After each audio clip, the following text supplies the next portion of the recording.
Sex, porn, love addiction is all about self-soothing to manage your emotions. It got set up back in the childhood development years. It's just not about sex, it's not about porn. It's all about the repeated use has set up the physiology to crave those dopamine, serotonin, oxytocin, self-manufactured drugs in the body. It's impacting women, men, children aged 10 to 75 across all the age ranges, the sexes, the cultures, the professions.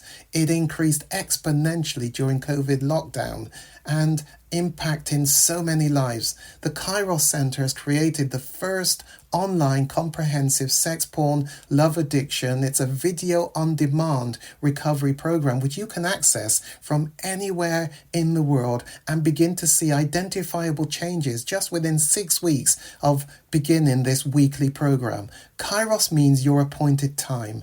Isn't it your time to reclaim your life? Bring color back to life without shame. Click the link below and begin your journey. You owe it to yourself and to others.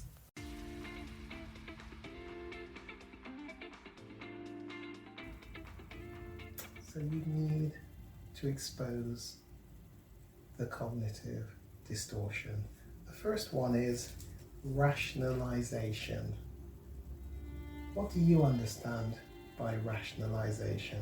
This is when you make excuses for your behavior using logic and reason. An example, some of my examples are not that great, and I think you could do better with the ones that you find that you have used.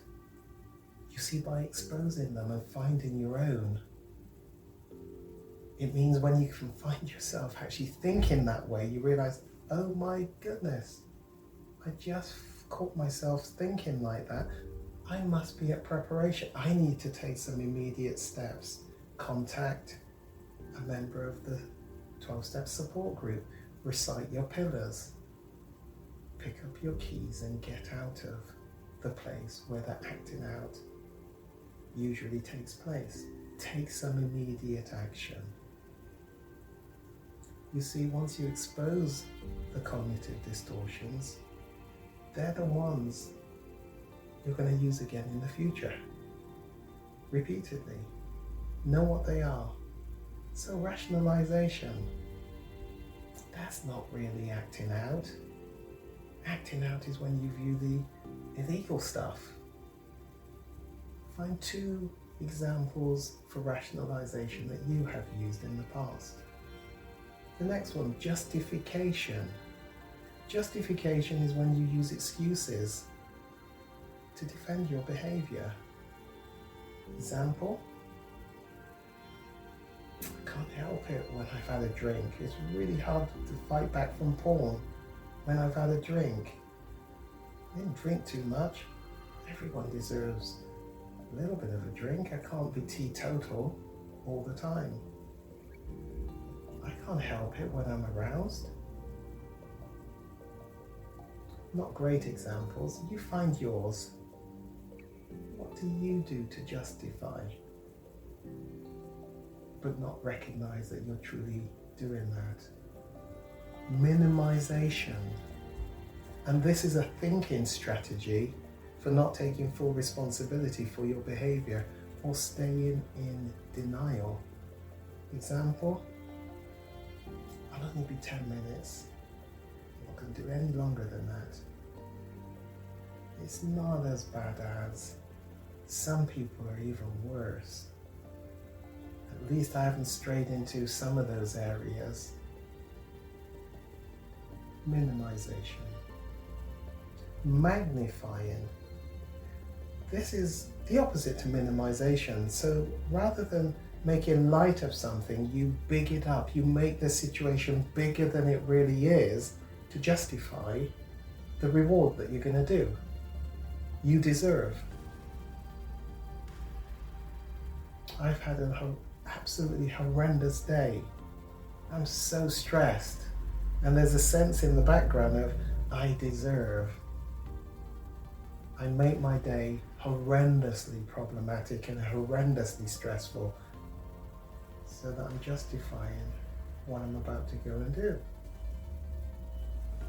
What are the two examples for magnifying that you have found yourself, caught yourself using in the past? Expose them. Blame. And this is when someone else is blamed for your behavior. For example, she's always got a headache and not in the mood when I'm wanting sex. He is forever somebody else's fault.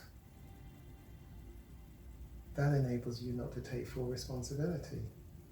And therefore, in a sense, we're moving into some of the other words, justify what I'm about to do. Entitlement. And this is a kind of thinking that has grandiosity about it, or self-pity.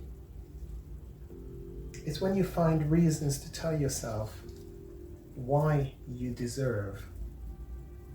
For example, I work extremely hard. I bring home the money. It's spent by the family. I'm entitled, not hurting anyone. This is my little bit of. Can you see that? What is the example of entitlement that you have used? Next one, normalization. And this is like generalization. It's making acting out as if it's commonplace. All men view porn. I'm doing nothing very different to other people. Normalizing it to justify it. What have you used? Denial. This is perhaps the most common cognitive distortion and simply involves blocking out reality. For example, this isn't really acting out. It's only when I'm not really. You fill in the dots. What does denial look like for you? Write in 2 examples, because you're going to use that again in the future. One of those, helplessness. This can be a particularly powerful cognitive distortion, especially for those with low self-esteem. I can't help acting out. I'm just not strong enough to resist. How can I avoid it when? Helplessness. Come back and let's discuss what they look like for you. This is such an important exercise because you are trying to find stuff that lives in the unconscious, and you're trying to expose it, put a highlighter pen through it to say, I recognize you, I see you. Then you've got to do something about it quickly if you identify it at work in your life.